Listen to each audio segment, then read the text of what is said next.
we'll beat you out. Fire away, guys.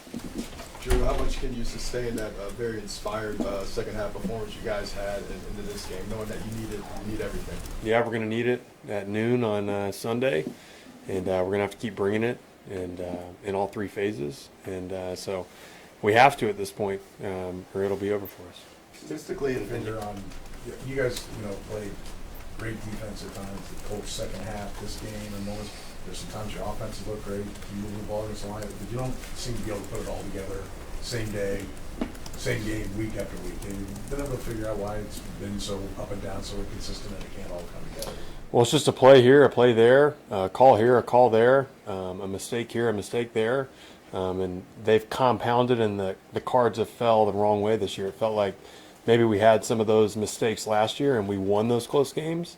But obviously when you lose and you're on the other side, the magnifying glass is on all those mistakes, on all the areas where things could have gone wrong. And so we just know we have to execute and make those big plays when those moments happen. Maybe you're in the middle of it now, and this is too early to ask the question. Maybe it's look back at the end of the year, but you guys have played so much football beyond 5 and 6 weeks, not just the game for the extra practices, even when you have a bye week. Is there any chance that the team, the organization's just kind of worn out, and that's maybe the lack of focus on some drops or different things? I mean, the team's new every single year, and so, for instance, like I was new a few years back, and so I don't think that obviously affected me at all. I think at the end of the day, we're trying to play for a Super Bowl every single year, and Coach Reed does a really, really nice job in the off season and even during the season of managing. He's been to however many Super Bowls he's been to and is an expert in that. And so he does a really good job of taking care of his players and staff. And so I don't see that as an issue or reason at all.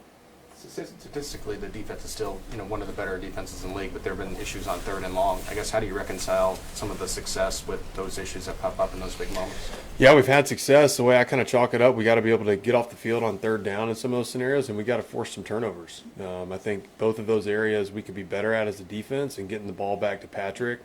I think early in the year we were really good in the turnover margin, and down this middle to last stretch we haven't been as good in the turnover margin, and that's an offense, defense, and special team statistic. And so we certainly have to hone in on that these last 4 games and hopefully into the playoffs as well.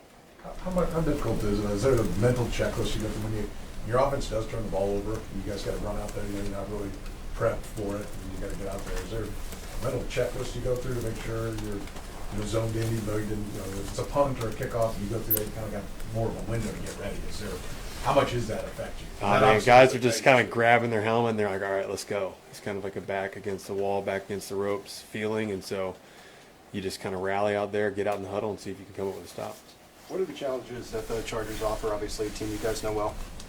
Well, I mean, they have good personnel.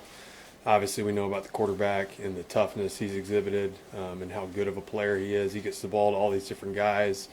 They've got the emerging rookie tight end. They've got all the receivers, obviously, get the rookie running back. And so, Coach Roman, Coach Harbaugh, they put a good plan together every week, and they challenge you in a lot of different areas, keep you on your toes.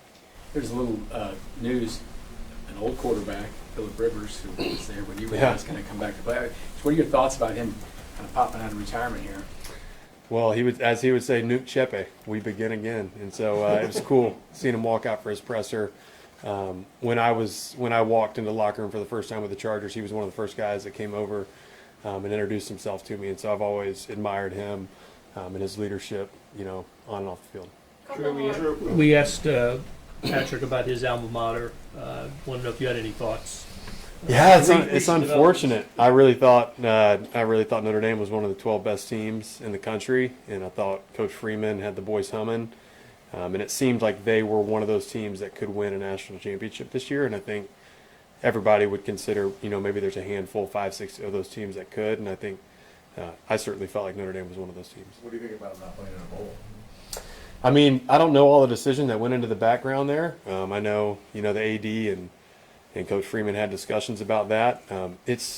College football is a little wonky right now with the scheduling, and so, I mean, you play in a bowl game, you spend 3 or 4 weeks preparing for an opponent in a game where some of your players probably aren't going to play, and then you miss out on all that time putting your energy towards the portal and the recruiting, and so it's a wild landscape right now.